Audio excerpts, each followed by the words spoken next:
Salut à tous, aujourd'hui je vous retrouve avec une recette pour faire des pancakes inratables, super faciles et surtout avec seulement 5 ingrédients. C'est une recette pour étudiants, du coup il n'y a pas beaucoup d'ingrédients, c'est en petite quantité. Donc vous allez avoir besoin d'un grand bol, pas la peine de prendre un saladier comme pour faire les gâteaux, vous aurez beaucoup trop de place. La pâte ne prendra pas beaucoup de place, c'est pour faire à peu près, on peut faire je pense 6 à 8 pancakes suivant la taille que vous leur donnez. Il faudra aussi un œuf, un yaourt nature, de la farine et un demi-sachet de levure. Optionnellement, vous pouvez rajouter un goût. Donc personnellement, je mets toujours de la vanille, mais vous pouvez rajouter ne serait-ce que du miel, du rhum ou ce que vous voulez. Et il vous faudra aussi une cuillère à soupe et une fourchette ou un fouet pour mélanger. Pour cette recette, je préfère utiliser une fourchette plutôt qu'un fouet, mais vous faites comme vous voulez. Alors tout d'abord, on met le yaourt nature. Vous allez voir que vous n'avez rien besoin de mesurer. Toutes les quantités seront faites directement.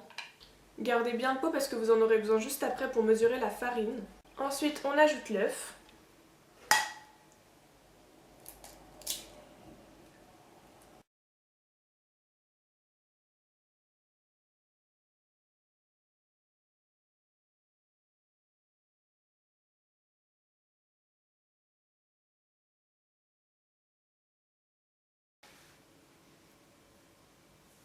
Ensuite, on vient prendre notre farine et on va en mesurer un pot de yaourt.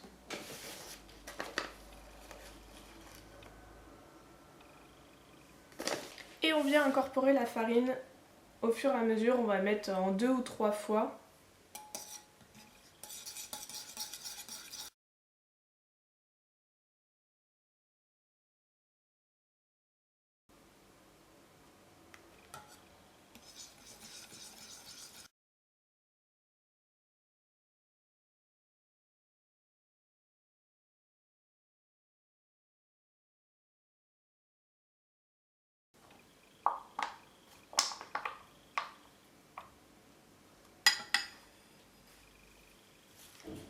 Et avec la fin de la farine, vous rajoutez aussi la levure.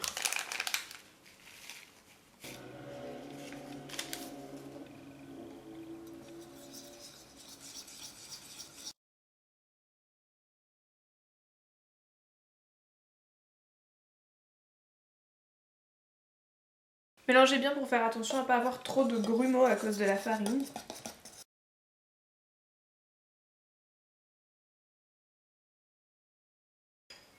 Et enfin, soit vous pouvez vous arrêter là, mais bon, il n'y aura pas énormément de goût, il faudra rajouter ce que vous voulez par-dessus après cuisson.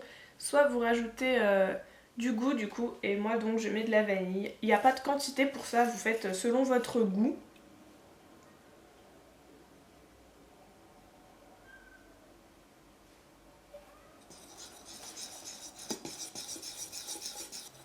La texture elle n'est pas liquide comme une pâte à crêpes, hein. Il faut que ça ait la consistance quasiment d'un yaourt que vous avez bien mélangé quoi.